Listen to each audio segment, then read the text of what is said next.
Welcome to my channel అండి. ఇది మా డ్రాగన్ చెట్టు చిన్న కుండీలో ఉంది, బ్లాక్ టబ్. దీంట్లో ఇది 2 years ప్లాంట్. లాస్ట్ ఇయర్ ఒక కాపు వచ్చిందండి.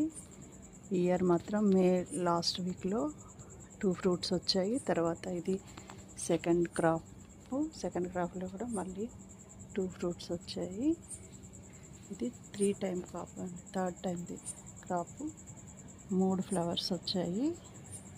8 పువ్వులు స్టార్ట్ అయ్యాయి, అవన్నీ రాలిపోయి 3 మాత్రం నిలబడ్డాయండి.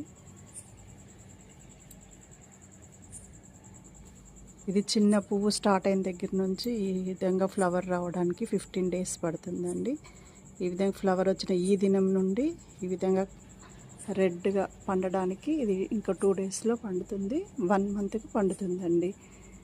1 month పండుతుంది. ఇదేమో ఫ్లవర్ వచ్చిన 15 days కదండి. 1 week తర్వాత మళ్ళీ మనకు కొత్త బర్డ్స్ స్టార్ట్ అవుతాయి. ఇది ఒక సైకిల్. అది కరెక్ట్గా చిన్న బర్డ్ మనం చూసినప్పటి నుండి 15 days ఫ్లవర్ వస్తుంది. ఫ్లవర్ వచ్చిన 1 monthలో కాపు వస్తుందండి. మే లాస్ట్ వీక్ నుంచి డిసెంబర్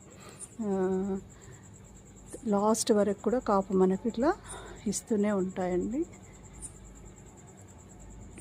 ఈ కాపు కట్ చేసిన తర్వాత దీనికి ఎరువులు ఇచ్చుకోవాలి. ఎరువులు ఇచ్చిన 10-15 రోజుల్లో మనకు మళ్ళీ కొత్త కాపు స్టార్ట్ అవుతుందండి.